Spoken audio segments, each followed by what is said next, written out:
लोकसभा आणि विधानसभा दोन्ही मतदारसंघामध्ये राष्ट्रीय समाज पक्षाचे उमेदवार स्वबळावर निवडणूक लढवणार। शिर्डी या राष्ट्रीय समाज पक्षाची जनस्वराज यात्रा पालकमंत्री नामदार राधाकृष्ण विखे पाटील यांच्या बालेकिल्ला आणि महादेव जानकरांचा डोळा।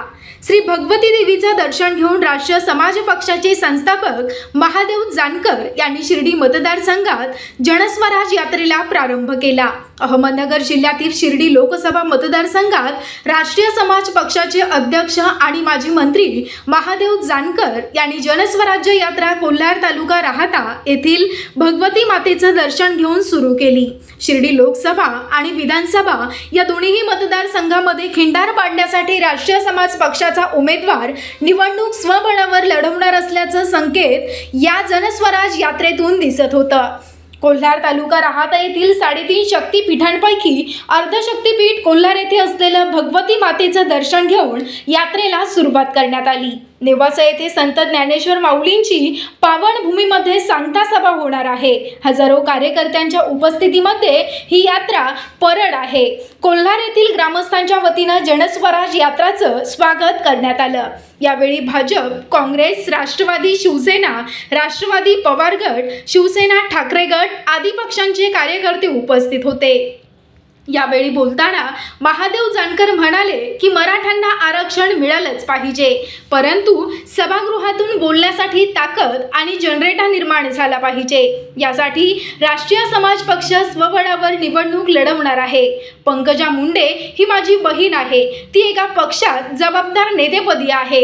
माझी चोपडी घेऊन निघालो, बहिणीला त्रास झाला तर तिलाही बरोबर घेईल असं जानकर यांनी सांगितले।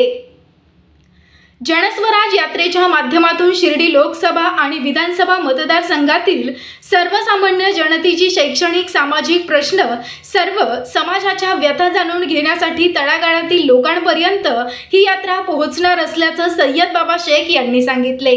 आगामी निवडणुका राष्ट्रीय समाज पक्ष स्वबळावर लढविणार असून जनतेमध्ये परिवर्तन घडून जनतेचे सरकार महाराष्ट्रामध्ये निर्माण करण्यासाठी जनतेचे आणि शेतकऱ्यांचे प्रश्न सोडवण्यासाठी हा संघर्ष आहे असं वक्तव्य शरद बाचकर यांनी केले।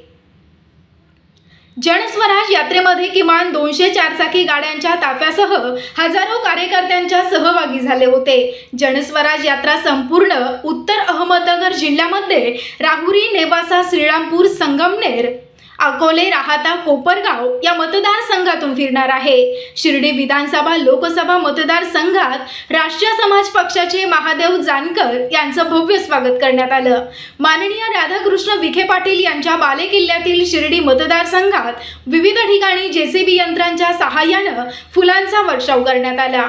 शिर्डी लोकसभा आणि विधानसभा मतदारसंघातील राजकीय नेते महादेव जानकर यांच्या संपर्कात असल्यामुळे शिर्डी लोकसभा, विधानसभा आणि या मतदारसंघात जानकर स्वबळावर निवडणूक लढविणार असल्याचे संकेत दिले जात आहे।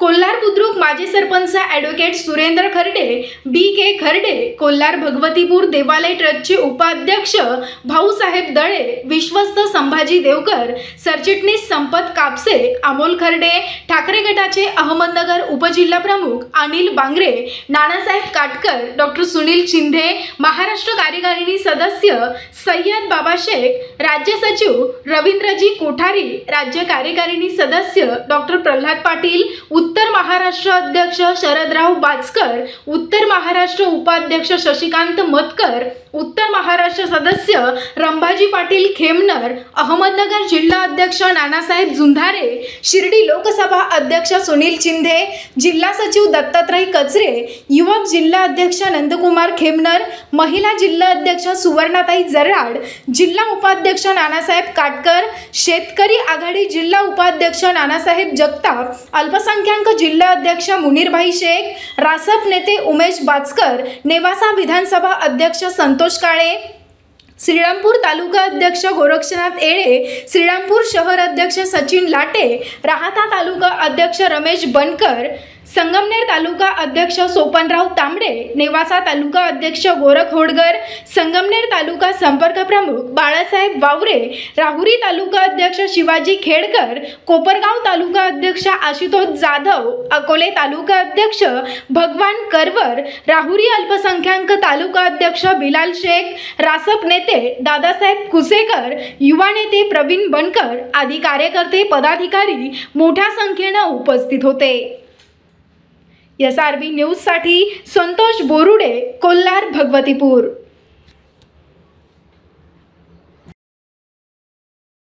काय त्यामागची सगळी संकल्पना आहे आणि काय जनतेकडून तुम्हाला अपेक्षा आहे?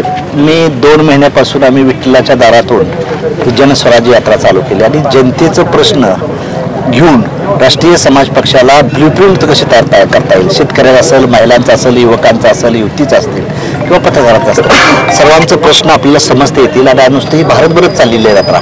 काल मी उत्तर प्रदेशला होतो, वाराणसीला होतो, त्यामुळं महाराष्ट्र, कर्नाटका, गुजरात, उत्तर प्रदेश आणि बिहार या राज्यात ही यात्रा चालू आहे।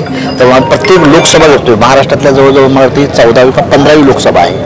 आम्ही प्रत्येक यात गावागावात जाऊन एका दिवसाला 150 गावं कव्हर करतोय आम्ही आणि त्या माध्यमातून तिथल्या लोकांशी आम्हाला बॅकफीड मिळतोय, फीडबॅक मिळतोय किंवा काय काय तिथले हे आहे, शेतकऱ्यांची अवस्था काय, जनतेचं काय, लोड शेडिंगचा काय प्रश्न आहे, युवकांचं बेरोजगारांचा काय प्रश्न आहे, आरक्षणाचा प्रश्न असतील, या साऱ्यांचा मुद्द्याचा आम्ही अहवाल घेऊन आमच्या पक्षाची ब्लूप्रिंट तयार करून येणाऱ्या लोकसभेला आम्ही ती पब्लिश करणार। तुमचा आता सरकारवर विश्वास राहिला नाहीये का? भाजप सेनेचं सरकार आहे किंवा अगोदर तुम्ही काँग्रेस राष्ट्रवादी बरोबर सुद्धा होत्या, आता या सरकारांवर किंवा या नेत्यांवर नाही, आपला काय होतं, आपण त्या सरकारवर टीका करण्यापेक्षा आपला पक्ष किती मजबूत केला पाहिजे ह्या माझ्यासाठी ही जनस्वराज्य यात्रा आहे। आपल्या पक्षाचे आमदार किती, खासदार किती, आज 2 आमचे आमदार आहेत, अजून आमदारांची फ्रिक्वेन्सी कशी वाढेल त्या दृष्टीने आपण प्रयत्न केला पाहिजे आणि आम्हाला जसा महाराष्ट्र उभा करायचा आहे त्या दृष्टीने आम्ही करू। पण आज सध्याला कसं आपण त्या सरकारबद्दल किंवा BJP बद्दल किंवा काँग्रेसबद्दल बोलण्यात काही हे ठेवण्यात स्वारस्य नाही।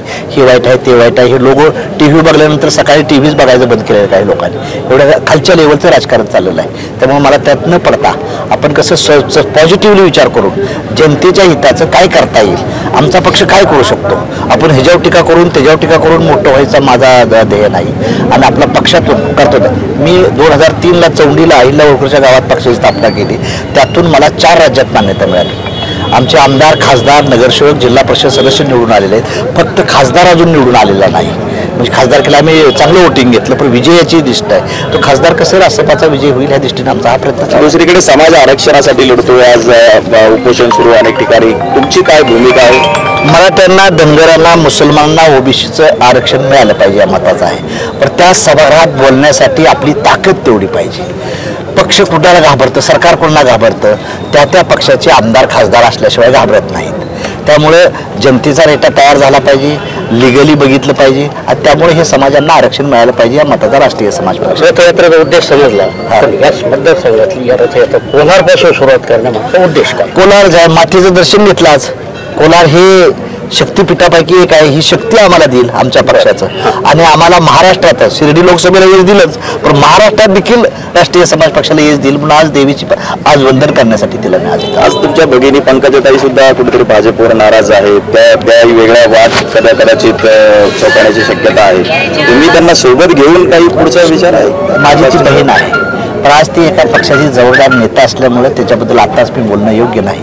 मी माझी झोपडी घेऊन चाललेलो आहे, ज्यावेळेस बहिणीलाही त्रास होईल तेव्हा ती माझ्या झोपडीत मी तिला मारायला आणायचा प्रयत्न करेन। ताज्या बातम्यांसाठी आणि नवनवीन अपडेट्ससाठी SRB न्यूजला सबस्क्राईब करा आणि बेल आयकॉनला प्रेस करा।